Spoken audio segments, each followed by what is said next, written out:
আপনারা কোনো ধরনের টানা চতুর্থ দিনের মতো ইঞ্জিনিয়ার ইশরাকের শপথের দাবিতে নগর ভবনের প্রধান ফটক আটকে দিয়ে সেখানে অবস্থান নিয়েছেন হাজারো মানুষ।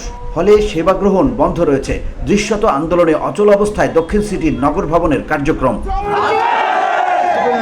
রোববার সকাল থেকেই ঢাকা দক্ষিণ সিটি কর্পোরেশন নগর ভবনের প্রধান ফটকের সামনে ঢাকাবাসী ব্যানারে অবস্থান নিয়ে বিক্ষোভ করছেন আন্দোলনকারীরা।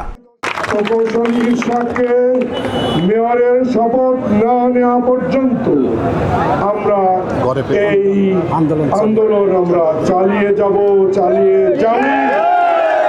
আমাদের বলতে পারেন ঢাকাবাসীর দাবি, প্রাণের দাবি, সেটা হচ্ছে ইঞ্জিনিয়ার ইশরাক হোসেনকে তার শপথ অনুষ্ঠান অতি দ্রুত শপথ অনুষ্ঠান সম্পন্ন করার জন্য।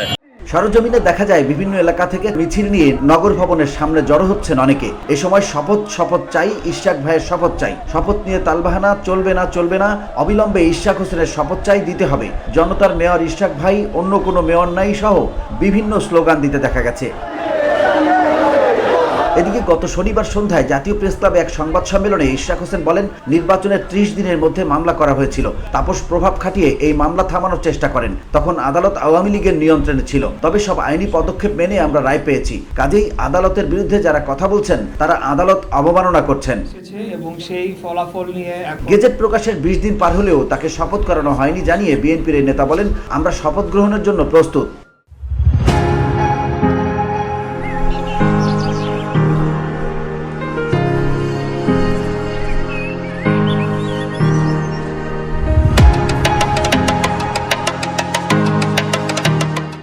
অন্যদিকে আন্দোলনকারীরা বলছেন, ইশরাক হোসেনকে শপথ না দেওয়া পর্যন্ত এই আন্দোলন চলবে। অত্যন্ত দুঃখের বিষয় যে মামলাটা আদালত কর্তৃক ফয়সালা হয়ে গেছে, গেজেট প্রকাশ হয়েছে। এই গেজেট প্রকাশ হওয়ার পরও আজকে আমাদেরকে শপথ পাঠ এবং দায়িত্ব গ্রহণের জন্য আন্দোলন করতে হচ্ছে। সরকারকে উদ্দেশ্য করে আন্দোলনকারীরা বলেন, দ্রুত ঢাকা দক্ষিণ সিটি কর্পোরেশনের মেয়র হিসেবে ইঞ্জিনিয়ার ইশরাককে শপথ না দিলে সব পরিস্থিতির দায়ে সরকারকেই নিতে হবে।